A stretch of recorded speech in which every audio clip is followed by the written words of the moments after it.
All of them.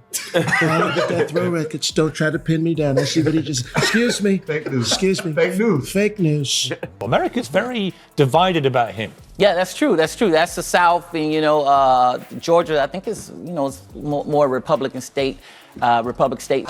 That's excuse me. Excuse me. Fake reviews. Fake reviews. Fake reviews. It's true. I do like him. I met him. I didn't say much, but I said hello. Believe me.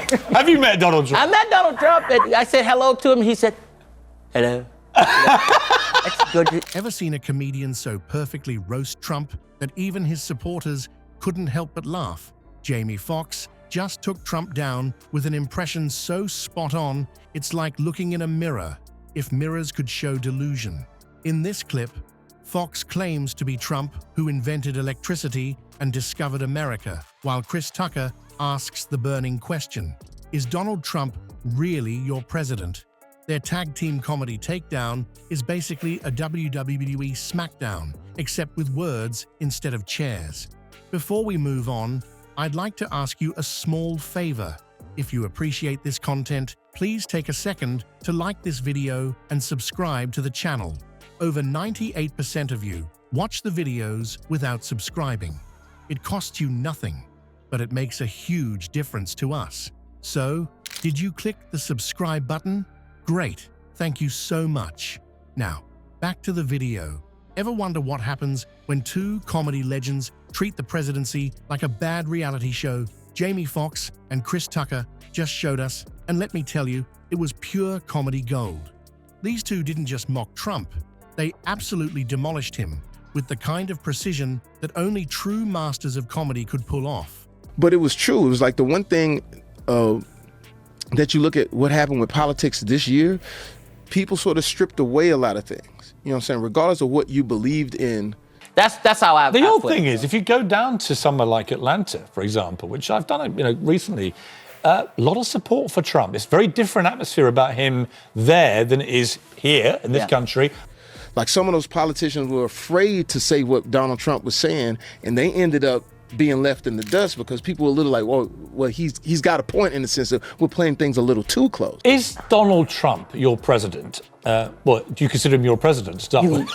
You mean Donald? Are you serious? When Jamie Foxx decides to transform into Trump, it's not just another impression.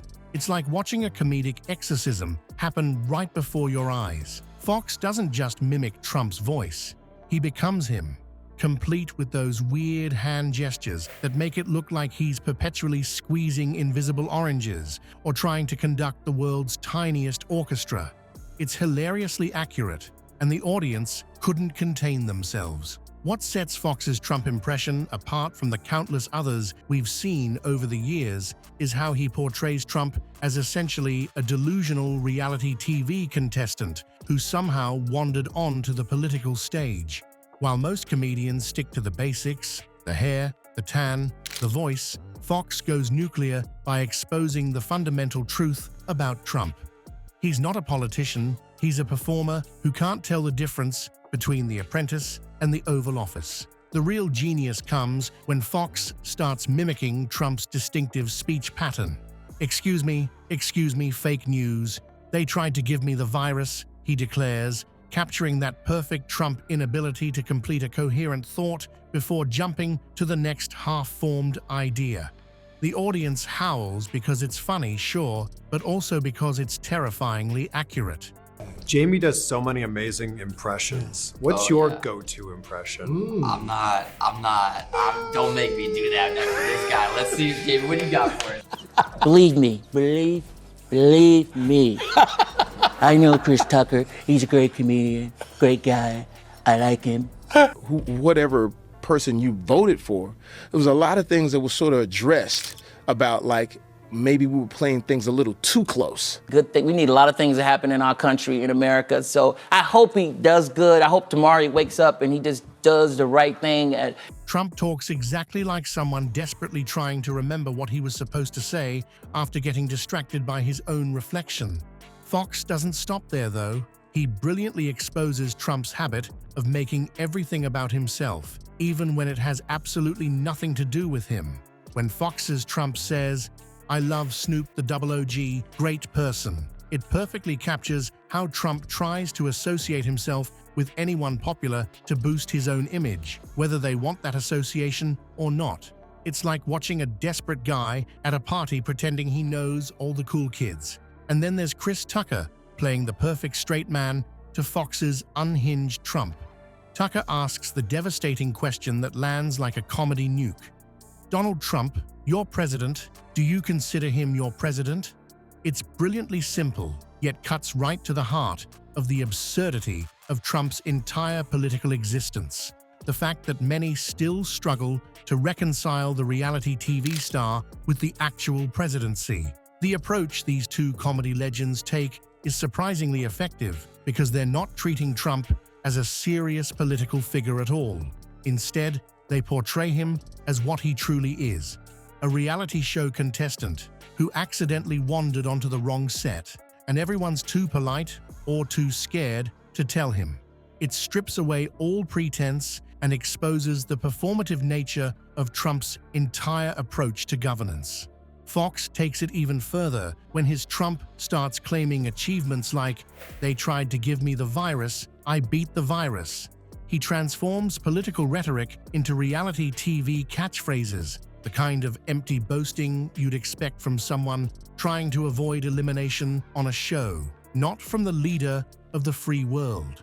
The genius is in how accurately this captures Trump's tendency to treat serious issues like COVID-19 as personal challenges he defeated rather than national crises that affected millions. The comparison between Trump and a reality TV host is so effective because it strips away the veneer of political legitimacy and exposes what we've all suspected, that Trump never stopped being a reality TV personality. He just moved to a bigger, more dangerous stage. In the White House, Trump acted like he was still on The Apprentice, treating cabinet positions like elimination challenges and international relations like ratings competitions. What we just witnessed wasn't just a comedy bit, it was political surgery, performed with laughter as the scalpel.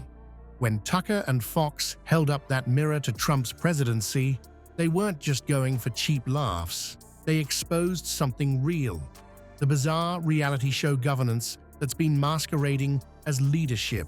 You know what's most telling? Trump can dish it out, but can't take it. Whenever comedians turn him into the punchline, his reactions are more dramatic than a soap opera season finale. Defensive, angry, over the top. It's like watching a man who built his brand on mocking others suddenly realize he's not immune to the same treatment. That's why comedy matters in politics. When Fox and Tucker make us laugh, they're also making us think. Sometimes, a well-timed joke cuts through more BS than 1,000 serious news segments ever could. In the war between comedians and thin-skinned politicians, the ones who can't laugh at themselves have already lost.